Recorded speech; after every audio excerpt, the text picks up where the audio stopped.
सुप्रभात प्यारे बच्चों, आज का जो हमारा पाठ है वह है समास।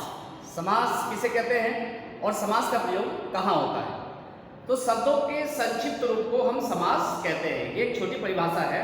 अगर हमें याद करना है कि समास क्या है, हमेशा लंबी परिभाषाएं नहीं याद होती हैं, तो क्या करेंगे, शब्दों का संक्षिप्त रूप ही समास कहलाता है। अर्थात शब्दों को कम कर कर बोलना, तो उसको क्या कहते हैं, समास।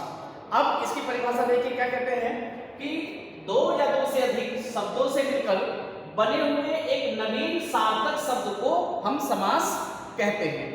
ठीक है, समास का मैंने पहले भी बताया आपको कि समास का अर्थ होता है संक्षिप्तीकरण।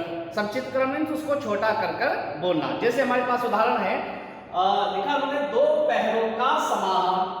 अब दो पहरों का समाहार इतना लंबा ना बोलकर उसको संक्षिप्त में क्या बोल देंगे, दो पहर। ऐसे ही चार राहों का समूह या समाहार, तो चौराहा। तो ये सब क्या है, ये शब्दों को क्या करता है, समास छोटा करता है। अब आगे देखो, अब उन्होंने कहा समास के कितने भेद हैं। समास के कितने भेद हैं, चार भेद बताए गए हैं। सबसे पहले आता है अव्ययीभाव समास, तत्पुरुष समास, द्वंद्व समास और बहुब्रीहि समास। तो सबसे पहले लेते हैं अव्ययीभाव समास। तो अव्ययीभाव समास वह होता है कि जिसमें पहला पूर्व पद अव्यय हो। अर्थात अव्यय क्या होता है, उपसर्ग की तरह ही होता है अव्यय। तो पूर्व पद क्या हो, अव्यय हो, और उत्तर पद क्या हो, संज्ञा हो, तो उसको क्या कहते हैं, अव्ययीभाव समास। इसका उदाहरण क्या है, इसका उदाहरण हम लेंगे यथाशक्ति।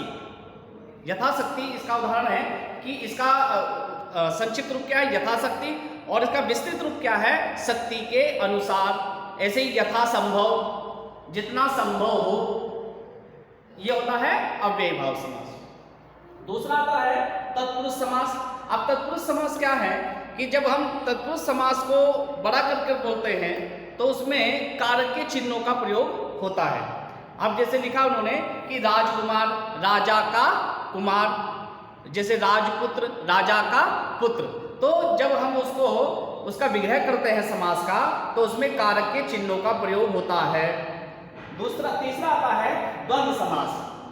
द्वंद्व समास में उन्होंने कहा कि द्वंद्व समास में उन्होंने कहा कि जहां दोनों पद समानता रखते हो, दोनों पद ही क्या करते हो, समानता रखते हो, वहां द्वंद्व समास होता है। जैसे माता पिता, माता और पिता, दूध दही, दूध और दही।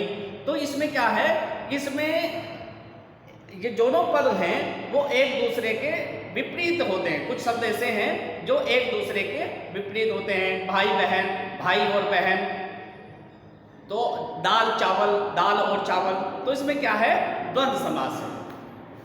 अब चौथा आता है बहुब्रीहि समास। बहुब्रीहि समास में कहा गया कि बहुब्रीहि समास में कहा कि जहां तीसरे पद की प्रधानता हो, जहां तीसरा पद प्रधान होता है, वहां पर क्या होता है, बहुब्रीहि समास होता है। जैसे चंद्रशेखर, चंद्रशेखर शब्द है और इसका विग्रह करेंगे तो चंद्रमा है शिखर पर जिसके, चंद्रमा है शिखर पर जिसके, अर्थात क्या है, भगवान शिव। तो यहाँ जो भगवान शिव है वो तीसरा पद है। ऐसे ही शब्द आता है दशानन। अब दशानन में क्या है, दस है मुख जिसके, अर्थात रावण। तो जो ये रावण शब्द आया है, ये क्या है, तीसरा पद है। तो इसमें कहा जिसमें तीसरे पद की प्रधानता होती है उसको क्या कहते हैं, बहुब्रीहि समास कहते हैं। तो आपको समझ में आ गया होगा कि समास क्या होता है। तो समास होता है शब्दों का संक्षिप्त रूप ही समास कहलाता है। धन्यवाद।